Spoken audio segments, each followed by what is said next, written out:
Estamos de volta com o Coletivo, hoje entrevistando o jornalista e doutor em Linguística Nilson Lage. E antes do intervalo, ficou no ar a pergunta do Odilon. Sim, a importância, eu estava falando aqui não com o professor, mas com o telespectador Nilson, a importância do trabalho do jornalista que está no ar, principalmente na televisão, no Brasil de hoje, formando opiniões. E este jornalista, defendendo ou não o interesse da empresa para a qual ele trabalha, ele estaria formando ou deformando opiniões, resumindo aqui a pergunta. Olha, nós tivemos no passado, né, nós tínhamos a figura do picareta, que era o sujeito que defendia interesses, né, no seu discurso. Hoje nós temos uma figura parecida, né? Nós temos as relações públicas da polícia, que querem matar todos os bandidos do país, massacrar, matar, torturar. Bom, nós temos, veja bem, comentaristas econômicos. Você tem dois tipos de comentaristas econômicos. O que quer que os juros caiam de qualquer jeito, que representa a indústria. E o que quer que os bancos acumulem o maior lucro possível com os juros mais altos possíveis, que representam os bancos. Então, quando eles abrem a boca, você já sabe o que eles vão dizer, porque eles representam esse interesse. Isso é simplesmente picaretagem. Isso é bandidagem. Agora, como não existe nenhum controle ético, que veja, a profissão não tem controle ético. Quando você quer estabelecer um controle ético, bom, está censurando. Controle ético não é que você peça a dizer alguma coisa, mas é que se localize esse tipo de fenômeno, quer dizer, da utilização de um veículo que tem a obrigação de dar uma informação, de informar, para atender a interesses escondidos. Quer dizer, a gente não está dito, eu represento os bancos, acho isso. Ele não faz isso. Ele finge que não está representando ninguém e, na verdade, está representando. Quer dizer, esse tipo de coisa é muito comum. É o sujeito que tem esses programas de tarde, de televisão, de polícia, e são as relações públicas da polícia, e que ninguém anuncia, porque ninguém quer anunciar, juntar o seu nome a uma coisa que escorre sangue, mas que de qualquer maneira continua ali vendendo. Esse tipo de programação. E naturalmente, a deformação, que nós conhecemos vários casos, né, de noticiário em função de interesses, não só da empresa, mas de pessoas que se promovem via empresa. Por ser essa a chamada grande mídia, grande imprensa, não seria essa uma discussão tão importante quanto a do diploma e que não é valorizada pela categoria, pelos sindicatos em todo o país? Eu digo sindicatos de jornalistas, eu estou colocando isso em função de ter sido levantada aqui a questão novamente do diploma. Essa também não seria uma discussão definitiva? Os jornalistas reais, éticos, verdadeiros, que são honestos, que às vezes estão até alijados do processo, não deveriam partir para essa luta também publicamente?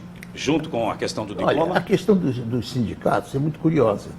Porque, veja, o sindicato é um organismo que tem a obrigação de defender o seu afiliado. O sindicato não é o meio adequado para zelar pela ética. Porque o sindicato não pode, em princípio, tomar uma postura contra um de seus filiados.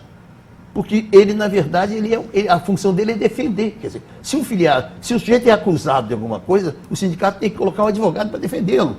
O sindicato não é o juiz.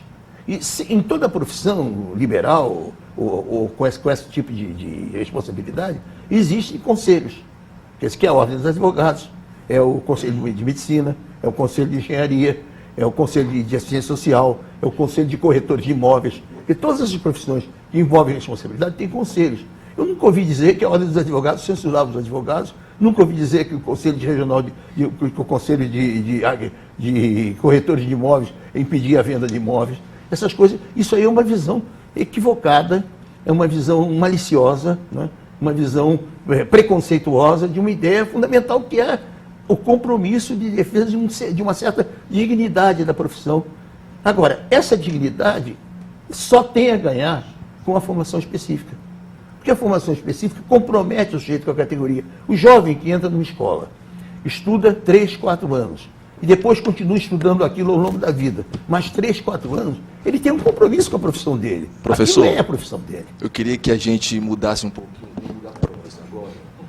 É interessante demais aqui o seu discurso, e a gente está falando aqui sobre aspectos fundamentais da vida humana. A gente está falando sobre cidadania, a gente está falando sobre ética, sobre relações de poder.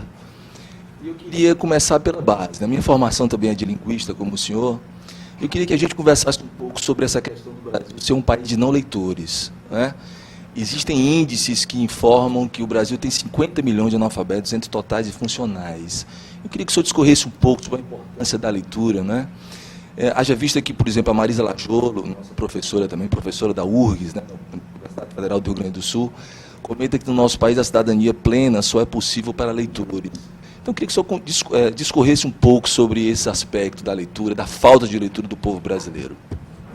Olha, nós temos uma série de questões ligadas ao aprendizado da língua e ao aprendizado da leitura.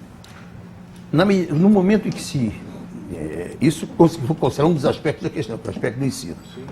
No momento em que se ampliou o elenco, né, das escolas, que o ensino se ampliou para abarcar a população toda, houve uma perda de qualidade, uma perda de conteúdo muito grande. E, sobretudo, uma inadequação do discurso da escola à realidade do aluno. Quer dizer, o aluno que tem uma experiência que não é uma experiência letrada. E, para fazê-lo lidar com a leitura e com o texto, é preciso que ele adquira essa experiência. E esse trabalho não é feito porque ninguém tratou de fazer. Por outro lado, as descrições da língua são extremamente anacrônicas, ou não tem descrição, ou é uma descrição absurda, ou é uma não descrição que não resolve o problema, né?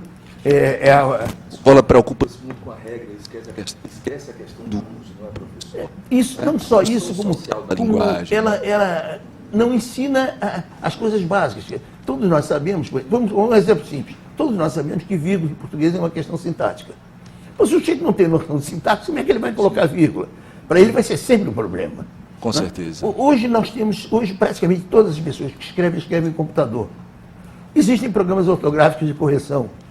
A correção ortográfica... Que não resolvem completamente. Mas... Né? Não, só quando há ambiguidade. Mas, de qualquer maneira, a correção ortográfica já não é aquele problema horroroso que era antes. Há outros problemas mais sérios. Sim. A descrição gramatical é descabida. Quer ver? Substantivo é designação de um objeto. Emoção. Complicado. Perseguição. Protelação são objetos. Entendeu? Conspiração. Quer dizer, então, e não é isso. Quer dizer, se você disser que o substantivo é o nome, né? Sim.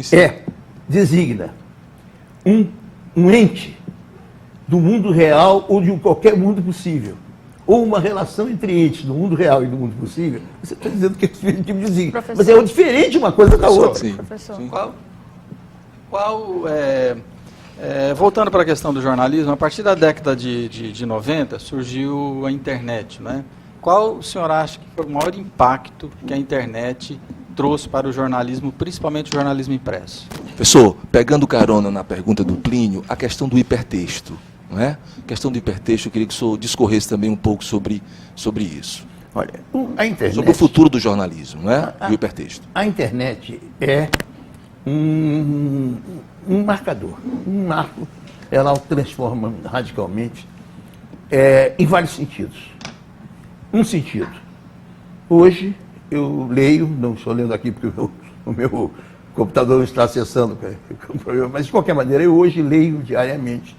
Diariamente eu leio o New York Times, o Le Monde, eu leio Al Jazeera, leio Al Jazeera em inglês. Em suma, quando há um acontecimento na Venezuela, eu vou no Jornal da Venezuela, vou na Telesur, vejo a televisão da Venezuela da minha casa. Quer dizer, eu tenho um nível de informação absolutamente impensável antes disso.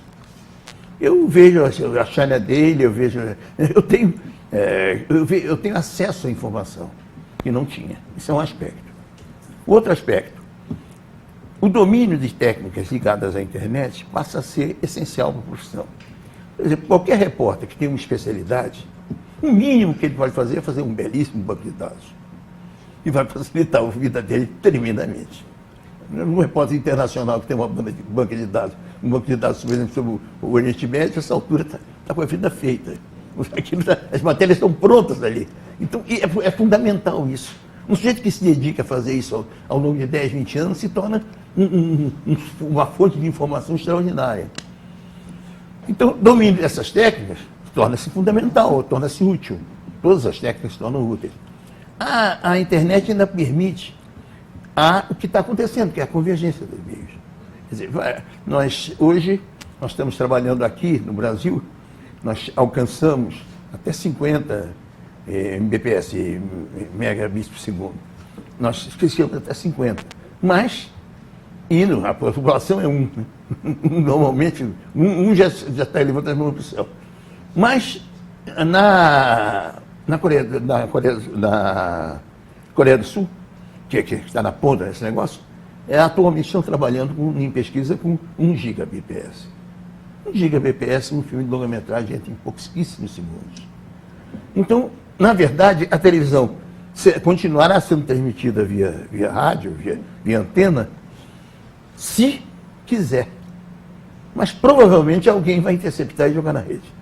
Bom, a gente vai ter que fazer mais um rápido intervalo. Daqui a pouquinho a gente volta com mais um bloco do Coletivo. Até já.